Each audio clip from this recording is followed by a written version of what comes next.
Hi, I'm Leah. I am the resident plant expert here at Jacob's Training.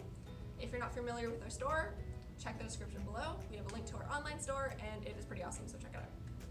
So today we are going to be repotting a store-bought orchid.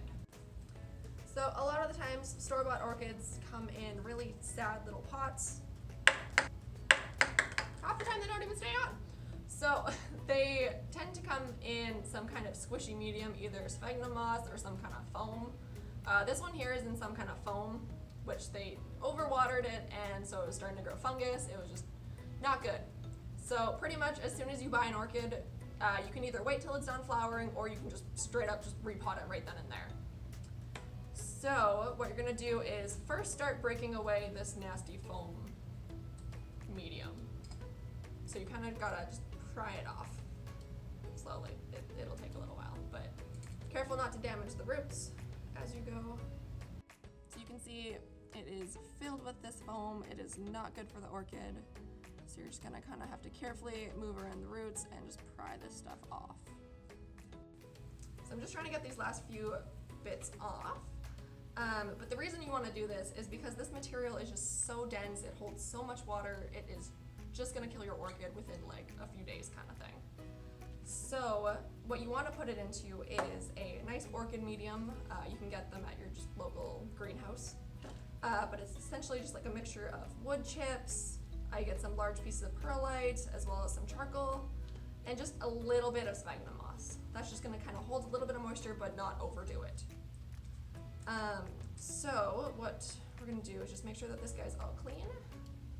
And then, so once you get all the old medium off, what I like to do is I like to take a little bit of 3% hydrogen peroxide. This is just gonna kill any of that excess bacteria or excess fungus that is on the roots here. So all you gotta do is make sure that's 3%, because otherwise any higher can damage your orchid. But you're just gonna kind of give the roots a little bit of a mist here. You will start hearing some fizzing, but that is okay.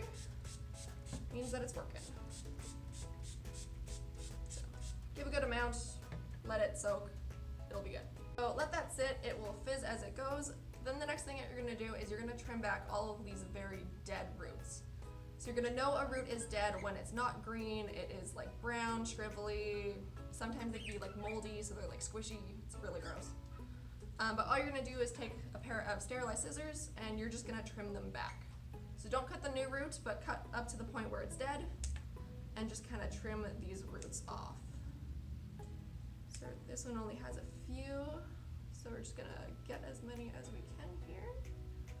Doesn't look too bad. This one was mostly, the problem was the fungus that was on it, but the peroxide should help with that. Okay, so it looks pretty good. So now what we're gonna do is we're gonna pot it. So the type of pot that you wanna use for your orchid is something that has a lot of airflow. So you can either buy pots that have just holes built into it. I prefer using something that's plastic so you can actually see the roots and how they're doing underneath. But if you don't want to do that, you can make your own pot. This is just a normal planting pot with a whole bunch of holes just dug into it. You can either use like a hole punch or just something hot and poke it, but please be careful, it is dangerous. Don't hurt yourself. So what you're going to do is you're going to take this pot that you have here, take the brand new medium. I recommend soaking it overnight just so that it's nice and soft and it's easier to work with. So all you're gonna do is you're gonna take a little bit of that medium, throw it into the pot here.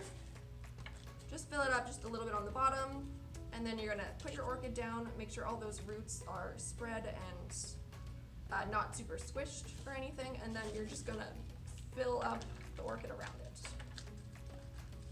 So you're just gonna kind of keep packing in some of this medium.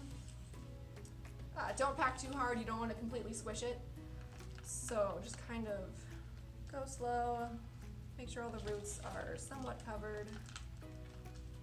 If your orchid has any aerial roots that are sticking up, don't worry about trying to put them down, just leave them the way they are. They are actually good for your orchid. Also, don't cut them. That's another thing that people do.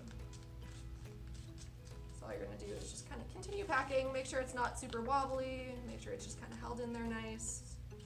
Make sure there's a lot of airflow around it. And that looks about good. If your orchid came with stakes, you can then stake it down just to give it more secure. So kind of just stake down those flower stems again, just to hold them up. something like that. And then there you go. So since it's wet, you don't want to water it, just kind of leave it, let it dry out again. If you want, you can throw it into a decorative pot just to kind of cover it. But yeah, there you go, that's about it. So that's about all I have for you. So that's how you repot your orchid. So if you like this video, hit that like button. We are putting videos out every week, so make sure you subscribe if you like what you see. And yeah, stay in bloom, don't kill your orchids.